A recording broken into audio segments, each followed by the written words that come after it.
और इसी बीच बीजापुर से बड़ी खबर, जहां जवानों और नक्सलियों में मुठभेड़ में एक वर्दीधारी नक्सली ढेर, मौके से पिस्टल और जिंदा आईडी बरामद। नक्सलियों के आईडी ब्लास्ट में 2 जवान घायल हुए हैं। डीआरजी के 2 जवान ब्लास्ट में घायल हुए तो प्लांट प्रेशर आईडी की चपेट में आने से यह पूरा हादसा हुआ है। घायल जवानों को अस्पताल में भर्ती कराया गया है। बीजापुर जिला अस्पताल में इलाज चल रहा है। गंगालूर थाना के मुनगा के पास ये ब्लास्ट हुआ है। तो इस वक्त की बड़ी और अहम जानकारी से आप सभी को रूबरू करा रहे हैं, जहां जवानों और नक्सलियों में मुठभेड़ में एक वर्दीधारी नक्सली ढेर हुआ। और इसी पर ज्यादा जानकारी के साथ बीजापुर संवाददाता मुकेश चंद्राकर फोन लाइन पर जुड़ चुके हैं। मुकेश, क्या कुछ अपडेट इस पर? देखिए, गंगालूर थाना क्षेत्र के मुनगा के जंगलों में डीवीसीएम यानी कि divisional committee member Dinesh Modiyam, आकाश हेमला और कंपनी नंबर 2 के कमांडर वेल्ला, इसके साथ मिलिशिया प्लाटून कमांडर कमलू के साथ ही 30 से 40 माओवादियों की मौजूदगी की आसूचना के आधार पर बीजापुर से डीआरजी के जवानों को एंटी नक्सल ऑपरेशन पर मुनगा की तरफ रवाना किया गया था। और इसी दौरान जो है पहले से घात लगाए बैठे नक्सलियों ने ताबड़तोड़ फायरिंग शुरू कर दी। दोनों ही तरफ से फायरिंग चलने लगी और इस मुठभेड़ में जो है एक माओवादी मारा गया है।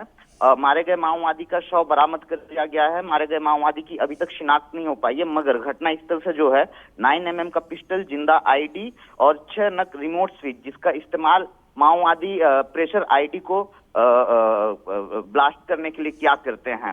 इसके साथ माओवादियों के अन्य जो दैनिक उपयोग के सामग्री हैं ये रिकवर कर लिए गए हैं। और इसी ऑपरेशन के दौरान जो है प्रेशर आईडी की चपेट में आने से 2 जवान जख्मी हुए हैं।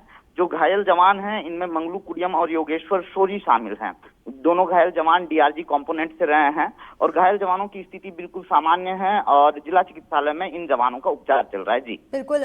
मुकेश, क्या मुठभेड़ अभी भी जारी है? जी देखिए, कुछ देर तक रुककर मुठभेड़ हुआ और जवानों को हावी पाता देख नक्सली जंगलों का सहारा लेकर भाग खड़े हुए और मुठभेड़ चूंकि अब थम चुका है। जी बिल्कुल, क्योंकि इससे पहले देखने को मिला था कि एक के बाद एक गतिविधियां नक्सलियों के सामने आ रही थी, वारदातों को अंजाम दे रहे थे, हत्या की गई, और अब यहां पर सुरक्षा बलों के साथ ही मुठभेड़।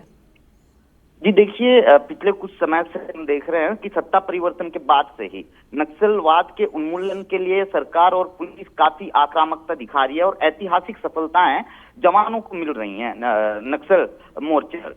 तो नक्सली जवानों को किसी तरह का कोई नुकसान नहीं पहुंचा पा रहा है। सॉफ्ट टारगेट वो लगातार निशाना बना रहे हैं। पिछले 12 महीने की बात करें तो 12 महीने में नक्सलियों ने केवल बीजापुर जिले में ही 34 आम लोगों की हत्याएं कर उन पे पुलिस मुखबिर होने का आरोप लगाया है।